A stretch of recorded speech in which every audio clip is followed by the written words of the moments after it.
மண்ணையும் விண்ணையும் உன்னையும் என்னையும் படைத்த அந்த ஓரிரையை போற்றி புகழ்ந்தவனாக அவனுடைய சாந்தியும் சமாதானமும் என்னுடைய தொப்புள்குறி உறவுகளாக வீட்டிருக்கின்ற தேவர்குல கொண்டங்களே, மேடையில வீட்டிருக்கின்ற தலைவர்களே, உங்கள் அனைவர் மீதும் உண்டாவதாக.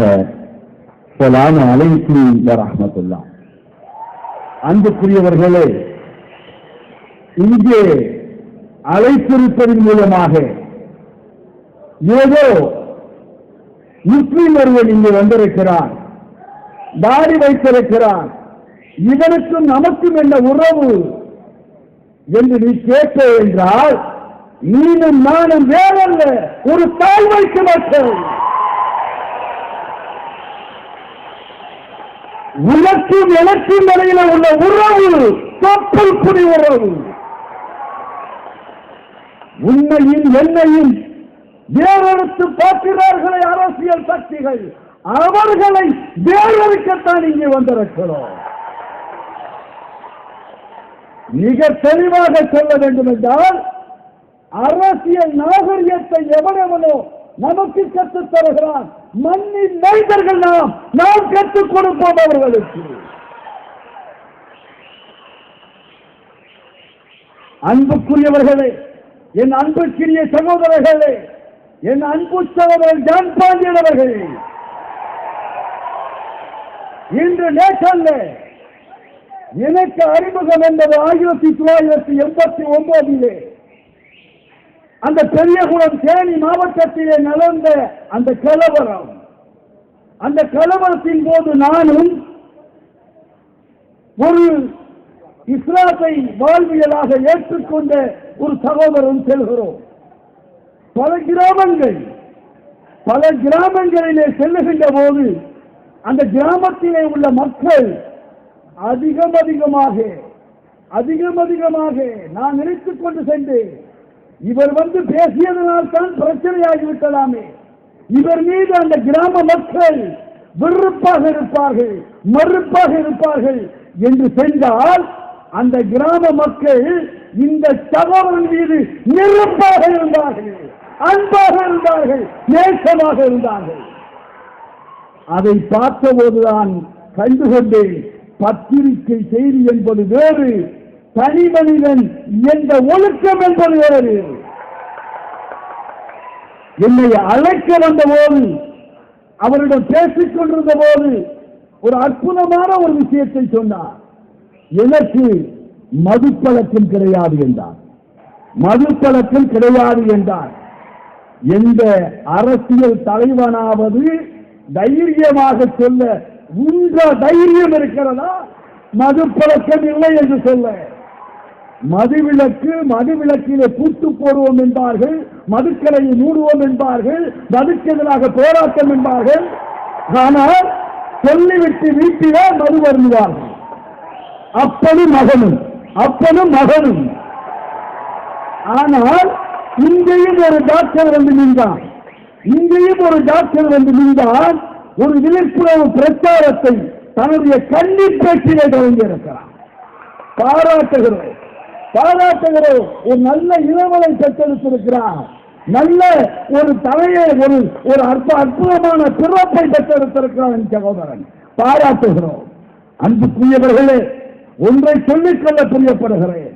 மீண்டும் அற்புதமான ஒரு வார்த்தையை பேசிக் கொண்டிருக்கும் போது சொன்னார், தலித் என்ற வார்த்தையை யார் பயன்படுத்தினால் நான் ஏற்றுக்கொள்ள மாட்டேன் என்றார். எனக்கென்று ஒன்று இருக்கிறதா, நாங்கள் தேவேந்திர குலமடா, அப்படி சொல்வதில் எனக்கு பெருமை இருக்கிறது. அந்த பெருமையை பல பேர் மறைத்துக் கொண்டுதான் இருந்தார். இப்போ மாடசாமியார் வந்து மாடாக நின்று கொண்டிருந்தாரே, நடித்து காட்டினானே, நடிப்பல்ல, ஒவ்வொரு கிராமத்திலும் நடக்கின்ற உண்மையை பிரதிபலித்து காமித்தார் செல்வராஜ். ஆனால் அந்த செல்வராஜை மற்ற பேரெல்லாம் இப்படி வந்து யாராவது நினைத்திருந்தால் கொண்டிருந்தால் பக்கத்தில் இருக்கிற தலைவன் கண்டிக்கிறாம தான் இருப்பான். நம்ம தலைவன் சொல்றாரு, அவர் சொல்றதுக்கு முன்னாடி, இங்க அறிமுகம் செய்வதற்கு முன்னாடி அவர் சொல்றாரு, என்கிட்ட சொல்றாரு, என் தாய்மாமே அவரு, இதுதானப்பா உறவு, எந்த இடத்திலும் என் உறவை மறக்க மாட்டேன் என்று இருக்கிறானே அவன் தானே தலைவனா இருக்க முடியும். அப்படிப்பட்ட தலைவனால் தான் சாதிக்க முடியும், சாதிக்க வேண்டும். அன்புக்குரியவர்களே, இது கைகட்டி செல்வதற்காக, உணர்ச்சி வசப்படுவதற்காக உள்ள கூட்டங்களாக இல்லை. நீங்கள் சாதிக்க பிறந்தவர்கள், சாதியத்தை அறுத்தறிய பிறந்தவர்கள். அறுத்தறிய வேண்டியவர்கள்னா, நம்மளை எவன் அறுத்தறிய நினைத்தாலும் அவனை வேறல் போவார்கள். அன்புக்குரியவர்களே, இங்கே மதுவுக்கு எதிரான ஒரு பிரச்சாரம், சாதிக்கு எதிரான ஒரு பிரச்சாரம். ஆகவே இங்கு புகழ் பாடக்கூடிய ஒரு கூட்டம் என் கண்ணுக்கு தென்படவில்லை. எல்லா தலைவரும் எங்கே காணாமல் போகிறான் தெரியுமா? எங்கே நாம் குழி தோண்டி புதைக்கிறோம் தெரியுமா? அளவுக்கு அதிகமாக புகழ்கின்ற போது, புகழுடைய உச்சியிலே கொண்டு போய் வைக்கின்ற போது அவனுக்கு அவனே குலைந்து போகிறான். ஆனால் இறைவன் காப்பாற்றி இருக்கிறான். இங்கே நல்லவர்களே, அந்த ஆளு நீங்க தொலைக்க முடியாது. ஏன்னா ஜெயிலும் பார்த்தவன், மாளிகையும் பார்த்தவன், சிறைச்சாலையும் மாளிகையும் ஒன்றாக தெரிகிறார். ஏன்னா நானும் ஜெயில் பார்த்திருக்காதனால, ஏன்னா பாளையாங்கோட்டை ஜெயிலு தான் எனக்கு முதல் ஜெயில். இந்த தடாவில் போடுறப்ப பாளையாங்கோட்டையில நானும் சகோதரர் செல்வியிலும் இருந்தோம். செல்வின் தடா செல்வியும் இருக்கிறாரு, அவரும் நானும் ஒன்றாக சிறைச்சாலை. அவர் வேற வழக்கிலே வந்திருந்தால் எனக்கு ஒரு மேலே ஒரு தேவையில்லாத வழக்கை ஜோடித்து போட்டார்கள். ஆனா போட்ட பின்பு அந்த வழக்கில் வெளியில வந்த பின்பு நான் குற்றமற்றவன் என்று சொன்னார். ஆனா குற்றமற்றவனா இவ்வளவு நாள் இருந்ததுக்கு நீங்க என்ன தருவ? எந்த நாய்கா தருவீங்க? எந்த போலீஸ் நாய் தருவ? சொல்லு பார்ப்போம், முடியுமா? நான் வாழ்நாளை துளைத்திருக்கிறது, யார் வருவாரு? அன்புக்குரியவர்களே, இங்கே அற்புதமான பிரச்சாரம் முன்வைக்கப்பட்டிருக்கிறது, மதுவுக்கு எதிரான பிரச்சாரம். என் பக்கத்திலே மலேசியாவினுடைய மாலத்தீவினுடைய உள்துறை அமைச்சராக இருந்தவர், அவர் என்னிடம் கேட்கிறார், என்ன செய்கிறார்கள்? நான் சொன்ன இந்த லிக்கருக்கு எதிராக, மதுவுக்கு எதிரான ஒரு பிரச்சாரம் என்று சொன்னேன். அவர் முஸ்லிம். அவர் சொன்ன அடுத்து சொன்ன வார்த்தை, இது இஸ்லாமியர்கள் செய்ய வேண்டிய பிரச்சாரம் இல்லையா? இஸ்லாமிய செய்ய வேண்டிய பிரச்சாரம் இல்லையா? நீனும் நானும் செய்கின்ற பிரச்சாரம் இல்லவா? அதை செய்கிறான்னா இந்த பிரச்சாரத்தை உங்கள் மத்தியை வைக்கிறார்கள் என்றால் இஸ்லாம் சொல்கிறது, மதுவுக்கு அடிமை ஆகாதீங்க. தீமையிலேயே தலையாய தீமை எது தெரியுமா? தண்ணி தான். எப்பெல்லாம் தண்ணி அடிக்கிறோமோ அப்போல்லாம் மற்றது அடிப்போம், எப்போல்லாம் தண்ணி அடிக்கிறோமோ அப்போல்லாம் வேற ஒண்ணு பண்ணுவோம். இது எல்லாம் தண்ணி தான். தாய்க்கும் தாரத்திற்கும் வித்தியாசம் தெரியாமல் மாற்றுவது. நம்ம இன்று வரையிலும் தூங்கப்பட்டு இருக்கிறானே, இலவசம் தான் தர்றானுங்க. அவன் இலவசம் தர்றான் ஐயா. ஒருத்தன் டிவி கண்டு போனான் இலவசமா, இன்னொரு அம்பா நீங்க மிக்சி வச்சுக்கிறோங்கோ, கிரைண்டர் வச்சுக்கிறோங்கோ, காத்தாடி வச்சுக்கிறோங்கோ, ஆனா கலந்து வச்சுக்கிறாங்க. எல்லாம் இருந்தாதானே அதெல்லாம் தந்த உடனே நீங்க நம்ம என்ன தெரியுமா நினைச்சிடும்? அம்மா தருகிறார், ஐயா தருகிறார். இந்த ஒப்ப விட்டு காசு வந்தா யாரு காசு? யாருடைய காசு? உன்னுடைய காசு, என்னுடைய காசு. அது இன்னும் சொல்ல போனா என்னுடைய காசு. நீ அறிவதா குவார்டரும் ஆஃபு ஃபுல்லுமா 18,000 கோடி ரூபாய் வாழும் ஒரு வருஷத்துல. 18,000 கோடி ரூபாய் உன்னை குடிக்க ஊற்றி குடித்து விட்டு உன் வீட்டுக்கு மின்சாரம் இல்லாமலே காத்தாடியை தருவார்கள், கிரைண்டரை தருவார்கள், மிக்சியை தருவார்கள். இதையெல்லாம் வாங்கி வீட்டில் தேவா வச்சுக்கோங்க. நம்ம புரிய வேணாமா? அட நம்மளை மதையனாக்கலையா இவங்க? நம்மளை மதையர்களாக்கி இவங்க வைக்கலையா? அப்ப எவ்வளவு பெரிய அநியாயம் செய்கிறார்கள். அப்ப இந்த மதுக்கு அடிமையா இருக்கிறதுனால தானே, அந்த மதுக்கு அடிமையா இருக்கிறதுனால தானே நம்ம குழந்தை இன்றைக்கும் சாதாரண படிப்பறிவு இல்லாதவனாக நின்று கொண்டிருக்கிறான். இன்னும் நீ களத்து மேற்க நிற்கிற மாடசாமிகள் போல எத்தனை மாடசாமிகள் உருவாகி கொண்டிருக்கிறார்கள். என்ன காரணம்? உன் புள்ள படிக்காததுக்கு என்ன காரணம்? நம்முடைய பிள்ளைகள் நல்ல கல்வி பெறாததுக்கு எது காரணம்? நம்ம காசை ஃபுல்லா மதுவில் அழிச்சுக்கிட்டு இருக்கிறோம். அவன் நம்மகிட்ட இருந்து காசை வாங்கி அவன் வாழ்ந்துகிட்டு இருக்கிறான். அவன் நல்லா வாழ்ந்துகிட்டு இருக்கிறான், நம்ம செத்துக்கிட்டு இருக்கிறோம். ஆனால் அதற்கு எதிரான ஒரு பிரச்சாரம் இருக்கிறது. நாங்கள் வரவேற்கிறோம், எல்லா வகையிலும் வரவேற்கிறோம். எதற்காக? இது இஸ்லாம் சொல்லுகிறது என்பது மாத்திரமல்ல, என்னுடைய தொப்புள்குறி உறவுகளாக இருக்கின்ற நீ மதுவை மறக்க வேண்டும், மதுக்கு எதிராக எழுந்து வர வேண்டும். என் அன்பு சகோதரர் மாரசாமி சொன்னாரு, சாமியாரிக்கு போறாயா, சாமின்னு சொன்னா சொல்லக்கூடாதுங்கிறாயா, எத்தனை சாமியா இருக்குது அப்படின்னு அவரு ஒரு நகைச்சுவையாக அதே நேரத்தில் சிந்திக்க சொல்லுறார். ரொம்ப சிந்தனையான ஒரு பேச்சு, ஒரு நாடகம், அற்புதமான நாடகம்.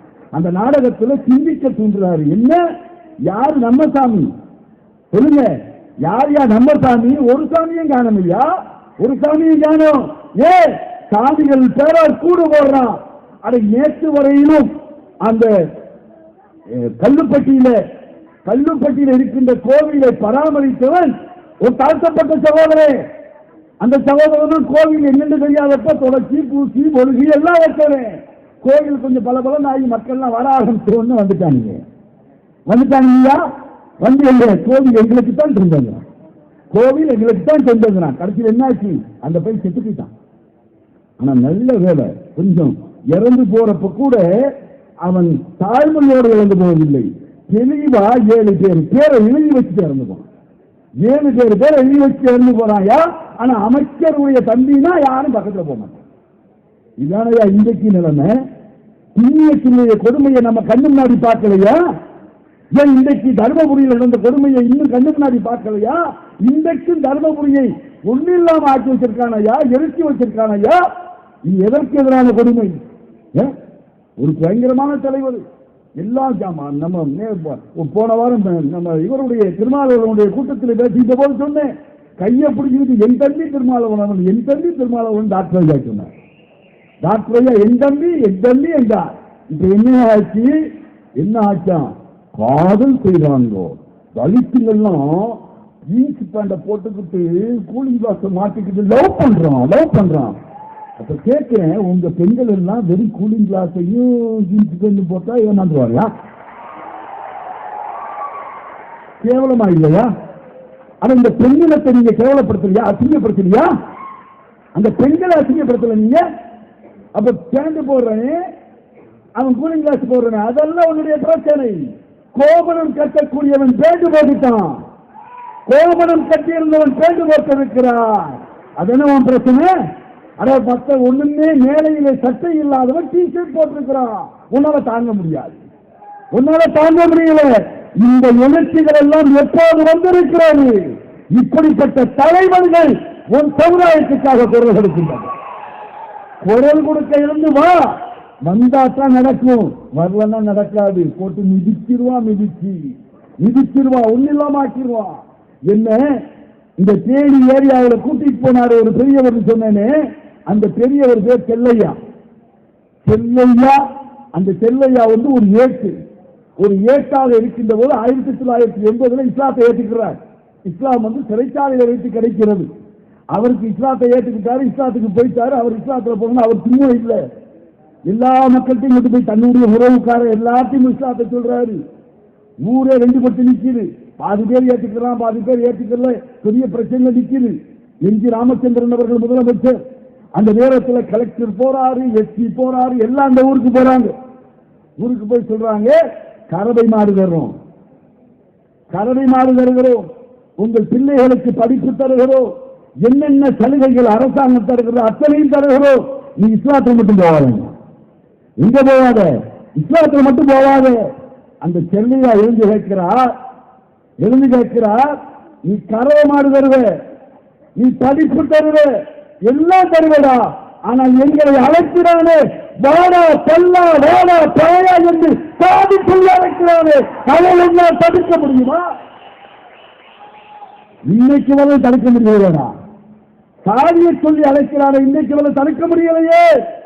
அந்த செல்லையா இஸ்லாத்தை ஏற்றுக்கொண்ட போது அதை ரோட்ல அடிச்சு எடுத்துட்டு போனாங்க. அந்த ஏட்டு செல்லையாவே ரோட்ல அடிச்சு அந்த ராமநாதபுரம் சர்ச்சையில் வச்சு மிதிச்ச மிதியில ஒரு விழா எழுந்து உடைக்கப்பட்டது.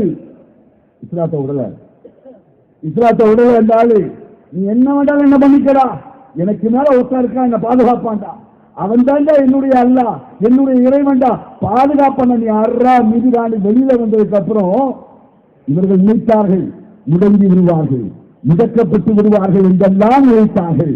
இறைவனுடைய பெரிய கிருபை அவர் ஒட்டுமொத்த மக்கள்கிட்டையும், நான் சொன்னேன் தேனி ஏரியாவில் ஒவ்வொரு கிராமமாக என்னை அழைத்து சென்றவர் அவர். அந்த மக்கள் மத்தியில் என்னுடைய சொந்தங்களாக இருக்கின்ற தேவேந்திர குல சொந்தங்களிடம் அழைத்து சென்று அவர்களிடம் எல்லாம் பார்த்தீங்கன்னா ஓடி வந்து கட்டிப்பிடிச்சுக்கிறான். அவரை இவ்வளவு பெரிய தாடி வச்சிருக்காரு, அவர் பெரிய ஆளு, வந்து கட்டிப்பிடிச்சுக்கிறான். அப்புறம் தான் சொல்றாரு, நான் பல்ல சமுதாயத்தில் இருந்துதாங்க இஸ்லாத்துக்கு வந்தேன். ஒரு பல்ல சமுதாயம். நான் யாரு, நான் என்ன சமுதாயம், என்ன சாதி எனக்கு தெரியாது, என்ன சாதி தெரியாது. இந்த மேடையில் உட்காந்து காணாம போயிட்டாரு ஒருத்தர், இந்த பக்கத்துல உட்காந்து இருந்தாரு, பெரியாதாசன் போட்டு வச்சிருக்கீங்க. இந்த பெரியாதாசன் ஒரு 2 ஆண்டுகளுக்கு முன்பு இஸ்லாத்தை தன் வாழ்வியலாக ஏற்றுக்கொண்டிருக்கிறார். இப்ப பேர் அப்துல்லா. அவர் என்ன சாதி எங்களுக்கு தெரியாது.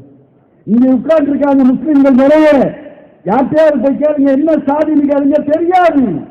ஆனா சாதியை ஒழிக்கிறோம் என்ற பேரினால் சாதியை வளர்க்கின்றவன் யார்? அரசியல்வாதிகள்.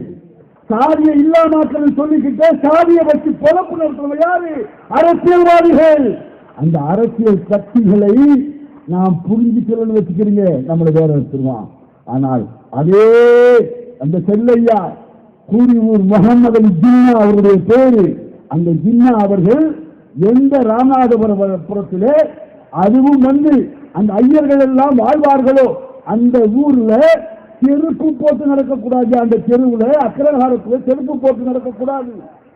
அந்த அக்கிரகாரத்தில் தான் பிள்ளைங்க எல்லாம் துபாயில போய் பெரிய அளவுல சம்பாதித்து பெரியவர்களாக வந்த பின்பு அந்த அக்கிரகாரத்தில் வீடு வாங்கி குடியேறி அங்க போய் எந்த அக்கிரகாரத்தில் என்ன வரவிடா மாற்றீங்க, அந்த அக்கிரகாரத்தில் விடுவாங்களா? ஆள் வைத்து கொலை செய்தார்கள், ஆள் வைத்து கொலை செய்தார்கள். அவர் தொழுவித்து வர்றப்போ அவர் முகத்துல தான் வருவாரு, தொழுவித்து வர்றப்போ நல்ல ஜெஞ்சாண்டிக்கா இருப்பார். இவரை பார்த்த உடனே எனக்கு அப்படியே கண்ணுல எல்லாம் அவர் தான் ஞாபகத்தில் வந்தார். அவர் ஹைட் இருப்பார், அவர் வெயிட் இருப்பார். அநேகமா ஒரு வழியில சொந்தம் கூட இருக்கலாம். ஏன்னா நான் பேசிட்டு இருக்கிறப்ப சொன்னார், என்னுடைய சொந்தங்கள் அத்தனையும் காயல்படத்தில் இருக்கிறாங்க. காயல்பட்டினத்திலயா? ஆமாங்க, காயல்பட்டினத்துல தான் எங்க தந்தை வழி சொந்தம். காயல்பட்டத்தில் இஸ்லாத்தை ஏற்றுக்கிட்டு தக்காவை அவங்க கிட்டே ஒப்படைச்சிருக்காங்க. தக்கான என்ன? தொழுகிற இடம், தொழுகிற பள்ளிவாசல் யாருடைய பராமரிப்பில் இருக்குது? அவங்க கிட்ட. எதற்காக நான் இதை சொல்றேன்னா, அவரை கொலை பண்ணி போட்டானுங்க, கத்தியால குத்தி கொலை பண்ணிட்டானுங்க. அவருடைய அந்த ஜனாசா இருக்கு பாருங்க, பிணம் இருக்கிறத பாருங்க, அதை தூக்கி செல்வதற்கு 10,000 முஸ்லீம்கள் அடிச்சுக்கிட்டு போனாயா? அவ்வளவு பிரமாண்டமா? அந்த அளவுக்கு தான் பெற்ற உண்மையை ஒட்டுமொத்த மக்கள்கிட்ட போய் சொல்லணும், எல்லாத்தையும் போய் சொல்லணும், எல்லா மக்கள்கிட்டையும் போய் சொல்லணும். ஜாதிய இழிவு நீங்கணும்னா அதுதாயா வழி அப்படிங்கிறதுக்கு சிந்தித்தாங்க. அப்படித்தான் எங்களுடைய முதலாளி சிந்தித்தான். இங்க உள்ள எவனாவது, தமிழ்நாட்டில் உள்ள எவனாவது அரபு தேச இறக்குமதியா? அரபு தேசத்திலிருந்து வந்தானா? இங்க வந்து குதிச்சானா? இல்ல. நாங்கள் அத்தனை பேரும் மண்ணின் மைந்தர்கள். ஜாதிய ரீதியாக, இன ரீதியாக, மொழி ரீதியாக, கடவுள் ரீதியாக நடத்தப்பட்ட கொடுமைக்கு எதிராக இதிலிருந்து விடுதலை கிடைக்காதா? அந்த விடுதலை எங்கே இருக்கிறது என்ற ரீதியில சிந்தித்தோம். இப்ப சிந்திக்கிறதுனாலதான் எனக்கு உனக்கு வேறு இல்லை, நானும் நீனும் வேறு இல்லை, ஒரு தாய் வைத்து மக்கள். அதனால சொல்றேன், நானும் நீனும் வெவ்வேறாக இருக்க முடியாது. ஆனால் 2 சமுதாயம், இந்த 2 சமுதாயங்களும் ஒன்றிணைந்து விட்டோம் என்றால் இங்கே இல்ல, ஏதோ தமிழ்நாட்டில் இல்ல, இன்ஷா அல்லாஹ் இந்தியாவுடைய தலையெழுத்தை மாற்றுவோம். இந்தியாவில் எவன் நாற்காலியில் உட்காரணும், எவன்தான் பிரதமர், நம்ம கையை காட்டுறோம். இன்ஷா அல்லாஹ் அல்லாஹ் நாடினால் யார் வேண்டுமானாலும் இந்த முதல்வர் நாற்காலியில் இனிமே எந்த திராவிடர்களும் கனவு காணாத, திராவிட இயக்கங்களும் கனவு காணாத நாங்கள் இழந்து வந்துவிட்டோம். முதல்வர் நாற்காலியில் எங்களுக்கு தான் சொந்தமாக்கிக் கொள்ள எங்களால் முடியும். ஆனா இனிமே பிரித்து ஆளக்கூடியவர்களுக்கு வலியுறுத்திவிட வேண்டாம். பிரித்தாளக்கூடிய சக்திகளை தூரெறிந்து விடுவோம். ஒரு அற்புதமான புத்தகத்துக்கு ஒரு தலைப்பு, திருப்பு முனை திரும்பட்டும். இன்றைக்கு இந்த காமராஜர் அரங்கத்தில் நடக்கின்ற கூட்டம் திரும்பட்டும். தீமைக்கு எதிராக, ஜாதியத்துக்கு எதிராக, அடக்குமுறைக்கு எதிராக, நம்மை ஆண்டாண்டு காலம் அடிமைப்படுத்துகிறான அவனுக்கு எதிராக திரும்புவோம், வெற்றி பெறுவோம் என்று கூறி விடைபெறுகிறேன்.